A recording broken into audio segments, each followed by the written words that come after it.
Good morning class. BSc part 3 paper first की class है। आज का हमारा टॉपिक है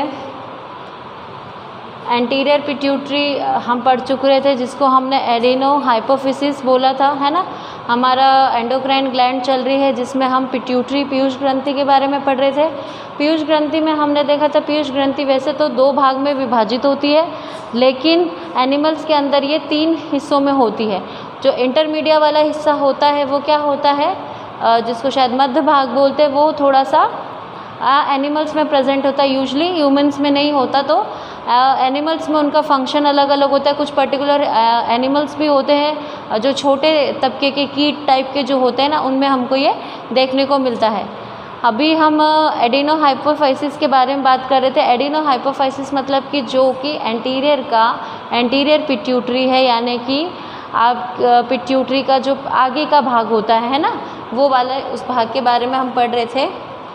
तो हमने उसके बारे में देख लिया था कि जो एंटीरियर पिट्यूटरी होता है वो 3 भागों में डिवाइडेड होता है, पार्स डिस्टैलिस, पार्स इंटरमीडिया, पार्स ट्यूबरेलिस, है ना। हम तीनों के बारे में थोड़ा थोड़ा पढ़ चुके हैं। अब हम बात करते हैं आज न्यूरो हाइपोफिसिस की। न्यूरो हाइपोफाइसिस की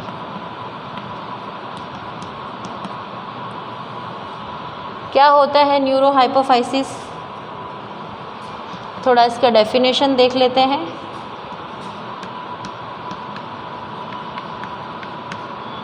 इस भाग को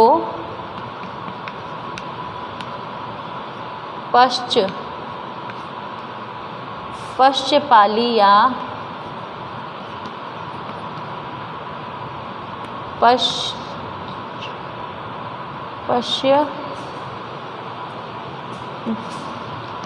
पंडी या पिंडी भी कहते हैं, है ना, क्योंकि ये भाग क्या होता है, पीछे होता है। पहला पॉइंट, दूसरा पॉइंट यहाँ से लिख देते हैं, ठीक है। यह अपेक्षाकृत, ये क्या होते हैं, अपेक्षाकृत छोटा, ठोस,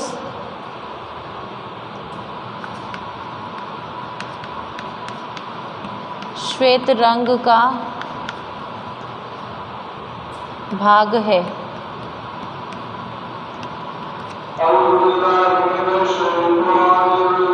यह है एडिनो हाइपोफाइसिस, यानी कि आपके पीयूष ग्रंथि के एंटीरियर वाले पार्ट के बारे में हमने पढ़ चुके हैं। एंटीरियर पार्ट मतलब कि जो उसके आगे वाला भाग होता है उसके बारे में।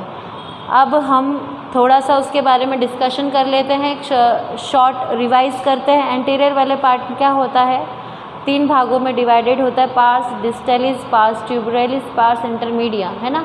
तो जो आपका एंटीरियर पोस्टीरियर पिट्यूटरी के बीच में जो पतला सा पार्ट होता है, छोटा सा स्मॉल पार्ट पोर्शन, उसको हम कहते हैं पार्स इंटरमीडिया, जो कि यूजुअली किस में होता है, बर्ड्स और व्हेल और हाथीन में होता है, एनिमल्स में होता है, ह्यूमंस में नहीं होता, और वो उनमें फंक्शन करते हैं। एंटीरियर पिट्यूटरी क्या करती है, सबसे ज़्यादा हार्मोन्स का सिंथेसिस करती है। सबसे इंपॉर्टेंट हार्मोन्स किस में से निकलते हैं, आपके एंटीरियर पिट्यूटरी में से निकलते हैं। अब बात करते हैं एंटीरियर पिट्यूटरी को हम जनरली पीयूष ग्रंथि को जैसे हम हाइपोफाइसिस कहते हैं, वैसे ही एंटीरियर पिट्यूटरी क्या कहलाती है, आपका एडिनो हाइपोफाइसिस। और वैसे ही आपकी पोस्टीरियर पिट्यूटरी क्या कहलाती है, यानी कि आपकी पश्च पीयूष ग्रंथि हम कह सकते हैं, उसको हम कहते हैं न्यूरो हाइपोफाइसिस, ठीक है। न्यूरो हाइपोफाइसिस क्या होता है, ये देखो समझते हैं जो पॉइंट्स मैंने लिखे हैं उससे, कि पहला पॉइंट क्या कहता है, इस भाग को पश्चपाली,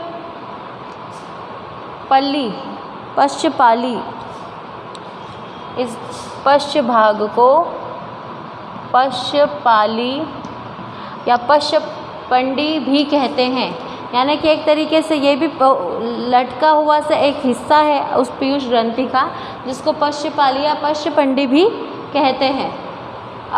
यह अपेक्षाकृत छोटा, ठोस और सफ़ेद रंग का होता है। जो आपका एंटीरियर वाला पार्ट होता है वो थोड़ा सा गुलाबी या लाल रंग का होता है, और आपका जो पीछे वाला यानी कि पश्च भाग जो होता है वो थोड़ा सा क्या होता है, छोटा होता है, ठोस होता है, किसके मुकाबले, एंटीरियर के मुकाबले। इसका कलर कैसा होता है, सफ़ेद रंग का भाग होता है जो कि माइलिन रहित होता है। माइलिन रहित यानी कि तंत्रिका तंतुओं व आधार कोशिकाओं से बना रहता है, माइलिन नहीं होता इसमें, और एंटीरियर्स में होता है।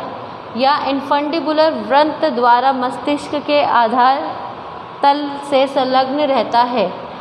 जब हमने डायग्राम देखा था तो उसमें जो एंटीरियर वाला पोर्शन होता है उसमें इनफंडिबुलर होता है, जो इनफंडिबुलर पे क्या होता है, जो अपना ट्यूबरेलिस होता है वो क्या होता है, कॉलर फॉर्म में लगा हुआ होता है ना, उसको कॉलर की तरह कवर करके रखता है। वैसे ही जब इनफंडिबुलर के पीछे वाला हिस्सा जो होता है ना, तो यह इनफंडिबुलर व्रंत द्वारा मस्तिष्क के अधर तल से क्या होता है, संलग्न रहता है, यानी आपके इनफंडिबुलर से ये जुड़ा हुआ रहता है।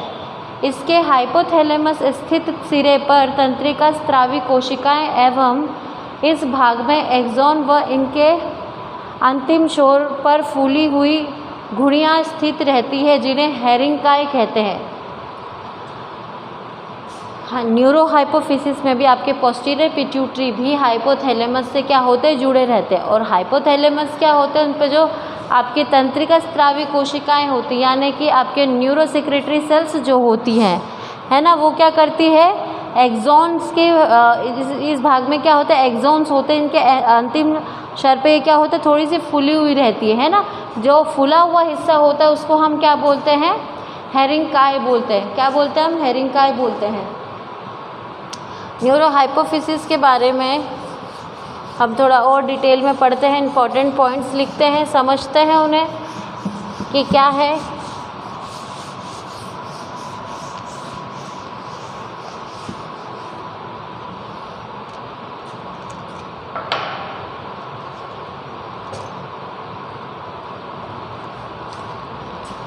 देखो, हेरिंकाई के बीच में क्या होता है कि न्यूरोगिल सेल्स होती है जिनको हम क्या कहते हैं, प्यूटसाइट्स भी कहते हैं।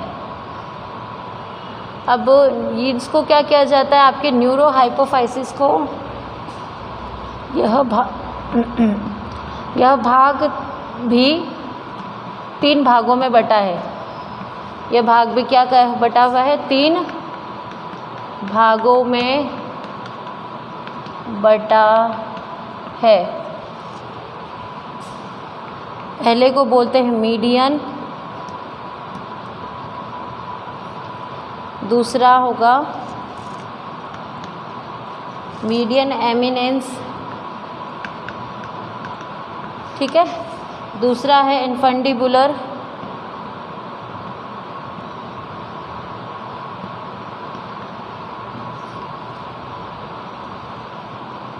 तीसरा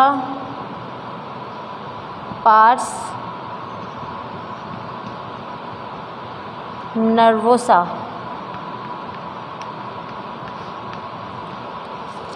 न्यूरो हाइपोफिसिस को 3 भागों में बांटा गया है। पहला आपका होता है मीडियन एमिनेंस, दूसरा इनफंडिबुलर, तीसरा आपका क्या हो जाता है, पार्स नर्वोसा हो जाता है। जब हम सबसे पहले हम बात कर लेते हैं जो आपका मीडियन एमिनेंस है, ये क्या होता है, यह भाग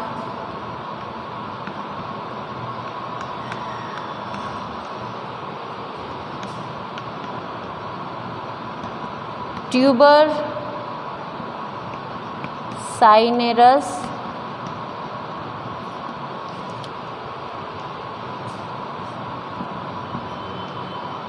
के नाम से भी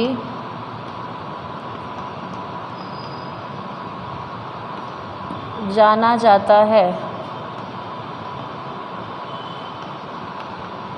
ठीक है। और जो इनफंडिबुलर या इसको बोला जाता है व्रंत,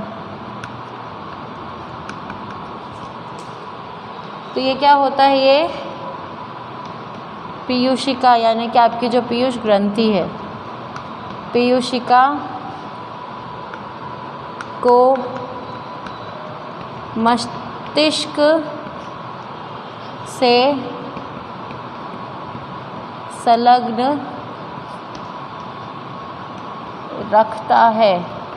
मस्तिष्क से क्या रखता है, जोड़ा हुआ रहता है। जो आपका पार्स नर्वोसा होता है वो क्या करता है, यह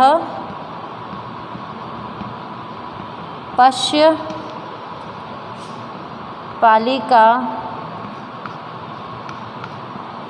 मुख्य भाग है। क्या है ये? पश्यपालिका मुख्य भाग है।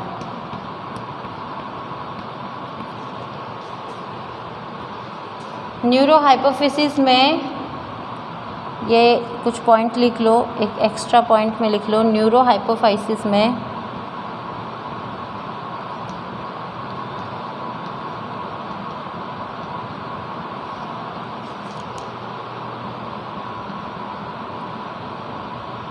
इनफंडिबुलर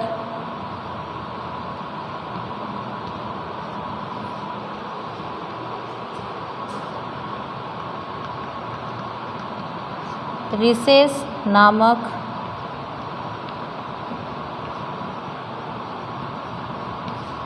गुहा पाई जाती है, जो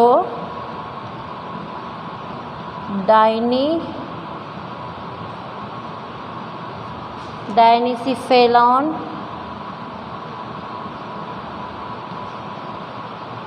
में स्थित गुहा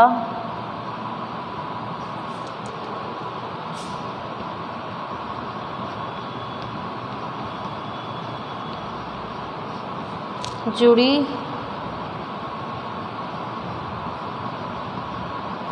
है। देखो ये 3 हिस्सों में बटा हुआ है। आपका मीडियन एमिनेंस है ना, इनफंडिबुलर या व्रंथ, और पार्स नर्वसा।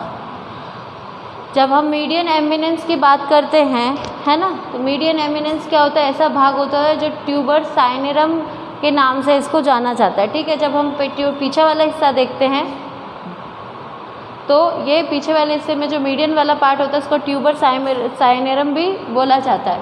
और इनफंडिबुलर क्या होता है? ये मस्तिष्क, यानी कि हमने जब पिट्यूटरी वाला डायग्राम देखा तो हाइपोथैलेमस ऐसा था, हाइपोथैलेमस के बाद में ये वाला जो पार्ट था, है ना, ऐसे करके ये आपके मेमोरी, और ये जो पार्ट जा रहा है ये यहाँ पर ऐसे करके, तो ये आपका इनफंडिबुलर था। तो इनफंडिबुलर जो होता है वो मस्तिष्क के क्या होता है? संलग्न रखता है, ताकि सारे न्यूरो सेक्रेटरी सेल्स से होने वाले सिक्रेशंस को क्या किया जा सके? पर्टिकुलरली टारगेट सेल्स तक पहुंचाया जा सके। पार्स नर्वसा क्या होता है? पार्स नर्वसा जो पश्चपालिका क्या होता है? सबसे मुख्य भाग होता है, क्योंकि आप जब पोस्टीरियर पिट्यूटरी देखते हैं उसमें तो सबसे बड़ा वाला हिस्सा कौन सा होता है? पार्स नर्वसा का ही होता है। तो न्यूरोहाइपोफिसिस में जो इनफंडिबुलर रिसेस होता है का एक क्या होता है? नामक गुहा पाई जाती है, जो कि क्या होती है? डायनेसिफेलॉन में स्थित गुहा से जुड़ी रहती है। जो डायनेसिफेलॉन है उसके साथ क्या होगी? ये अटैच्ड होगी। तो हमारा एंटीरियर पिट्यूटरी और पोस्टीरियर पिट्यूटरी कंप्लीट हो चुका है, यानी हमारी पिट्यूटरी ग्रंथि पूरी कंप्लीट हो चुकी है। इसके एक आधे कुछ इंपॉर्टेंट पॉइंट है जो हम देखेंगे।